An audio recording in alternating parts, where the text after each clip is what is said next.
Hi, I'm Brian Trenchard-Smith. This is Trailers from Hell. If your first film is a success, you have a foothold at least on a career. If not, or worse, you get fired, you're kicked to the curb and perhaps never get another chance again. I was very fortunate that an Australian distribution executive saw some talent in me, pushed his company into investing and stuck by me through the turbulent politics of the man from Hong Kong at some risk to his own career. Such a man was John Fraser, someone who loved movies with a passion that equaled my own. He recently passed on to that great multiplex in the sky, where I'm sure he's revisiting the entire MGM library. Thank you, John, for getting me started. As well as a career, the man from Hong Kong also provided my first Meet the Press experience. After the press screening at the London Pavilion in Piccadilly Circus, where the picture opened and incidentally broke a 6-year record, there was a reception where I was invited to mingle with the critics. "Make sure you pay attention to that man there. He's the cinema critic for Reuters and quite influential," advised my handler. So I was duly introduced and left alone with a middle-aged, slightly unkempt and rumpled-looking Scotsman. He looked at me quizzically and said, "You know, I've had a lot of young directors try to show me their cock." "Oh," gulp.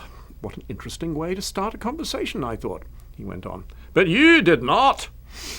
He then launched into his thesis, which was that young directors insist upon putting scenes of explicit sex into their movies to demonstrate their masculinity.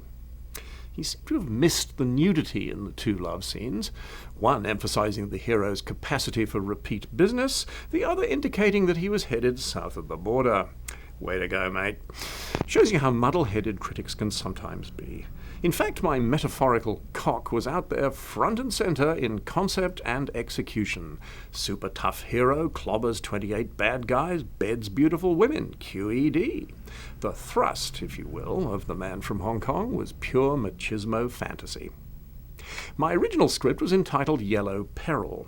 Somehow my ironic, if naive, intention didn't fly with my Asian partners, so The Man from Hong Kong became the title. 20th Century Fox initially released it as The Dragon Flies, then changed it back for the re-release. Its Yugoslav title literally translates as Dragon Attacks Nest. Naturally, I made the trailer, which meant I lacked the objectivity to make it shorter. It's more of a Reader's Digest version, really, and like many trailers today, it gives too much away. See what you think. My personal films tend to both celebrate and satirize the genre from which they spring.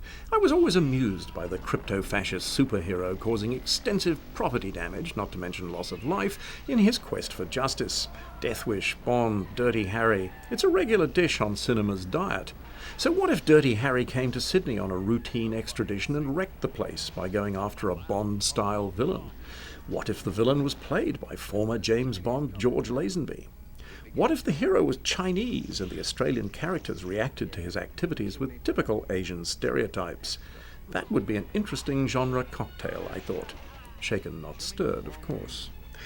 Co-producer Raymond Chow cast his top star, Jimmy Wang Yu, at the time the Steve McQueen of Asia. Master of the Flying Guillotine, The One-Armed Swordsman are among his still iconic films. Most importantly, he was a great athlete who did all his own stunts. Wang Yu's voice in the English language version is provided by Roy Chow, a big Hong Kong star a decade earlier. He was the villain who poisoned Harrison Ford in the opening scene of Indiana Jones and the Temple of Doom. Action is the universal currency of the movie market, so I constructed the script to a strict alternating formula. One action scene, one dialogue scene, and so on, so I could shoot as many different kinds of stunts as I could weld into the linear plot. To carry them out, I had great Aussie stuntmen led by Grant Page and brilliant 22-year-old kung fu choreographer Sammo Hung, who became a superstar actor, producer, director over the next 30 years. I wanted the fights to be bloody but have a cartoonish quality, sort of live-action Tom and Jerry. I wanted groin kicks, which were previously taboo. That's the famous squirrel grip moment. Always gets a big laugh.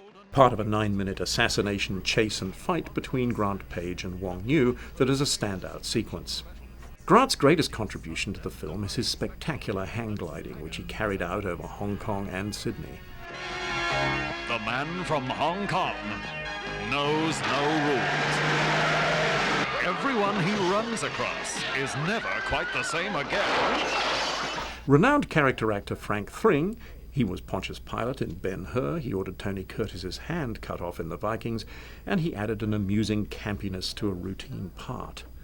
Leading ladies Ros Spears and Rebecca Gilling handled my arch dialogue and the nudity with commendable courage. I know I'm a sick and wicked puppy, but I had a point to make.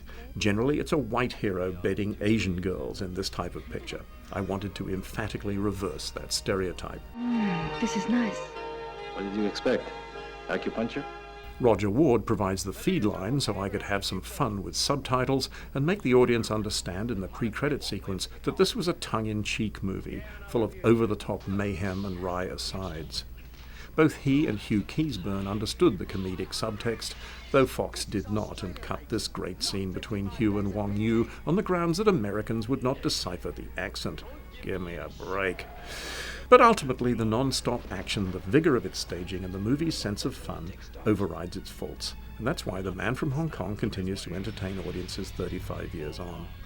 You can order the uncut version, beautifully restored in full anamorphic ratio, from Australian distributor Madman. Enjoy.